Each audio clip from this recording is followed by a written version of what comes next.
Assalamualaikum warahmatullahi wabarakatuh. Perkenalkan, nama saya Solekha Mayang Safitri. Saya dari Hukum Tata Negara kelas H dengan NPM 212102029. Baik, di sini saya akan menjelaskan materi tentang walimah al-urs atau pesta pernikahan. Pengertian walimah al-urs.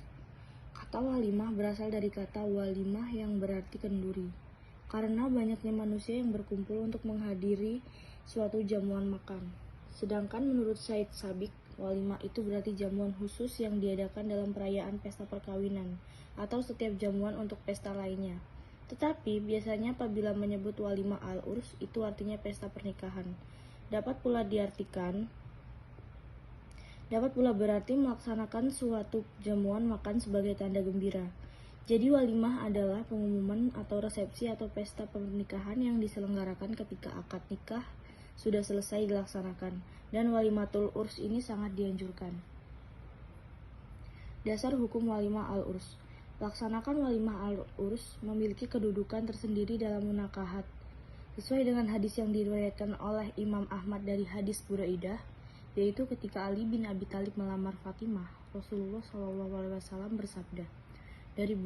Dari Buraidah ia berkata, ketika Ali melamar Fatimah, Rasulullah SAW bersabda, sesungguhnya untuk pesta pernikahan harus ada walimahnya. Hadis riwayat Ahmad. Dalam hadis di atas, Nabi Muhammad SAW mengharuskan kepada Ali bin Abi Thalib untuk mengadakan walimah ketika mengawini Fatimah. Dalam hadis tersebut, anjuran untuk mengadakan walimah mengandung unsur keharusan atau kewajiban.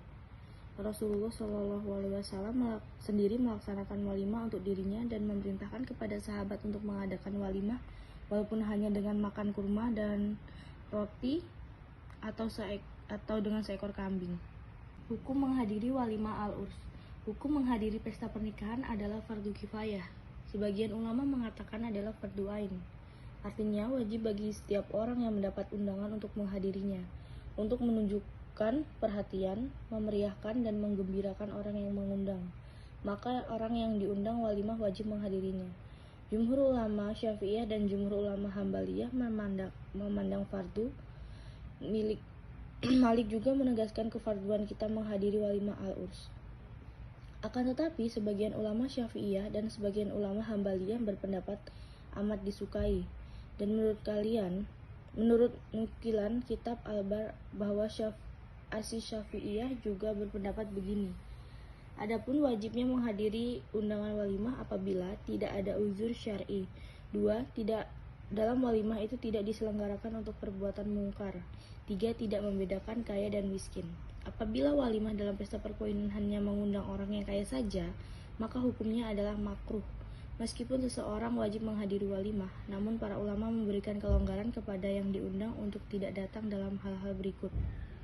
1. Dalam walimah dihidangkan makanan atau minuman yang diyakininya tidak halal. 2. Yang diundang hanya orang yang kaya saja dan tidak mengundang orang miskin. Adab penyelenggaraan walimah al-urs. Menyaksikan upacara pengantin muslim dalam suasana penuh. Kegembiraan merupakan hal yang mulia untuk menciptakan suasana penuh kegembiraan diciptakan karena mengikuti aturan yang ada seperti 1. Bila ada kesempatan, hendaknya melakukan walimah dengan menyembelih seekor kambing atau lebih. 2. Apabila tidak memiliki kemampuan, maka penyelenggaraan dianggap tidak sah dengan menyajikan makanan apapun yang mudah baginya. 3. Dalam menghormati tamu, hendaknya mengikuti ketentuan sunnah, yaitu memberi makan kepada orang-orang yang baik. 4. Tidak diperkenankan mengundang orang-orang kaya yang mempunyai kedudukan saja. 5. Diperkenankan mengadakan walimah 3 hari setelah upacara perkawinan berlangsung, yaitu saat pertemuan antara kedua mempelai. Yang terakhir yaitu hikmah walimah al-urs. Diadakannya walimah dalam pesta perkawinan mempunyai beberapa keuntungan hikmah, antara lain sebagai berikut. 1. Merupakan rasa syukur kepada Allah Subhanahu wa Ta'ala. 2. Tanda penyerahan anak gadis kepada suami dari kedua orang tuanya. 3. Sebagai tanda resminya adanya akad nikah.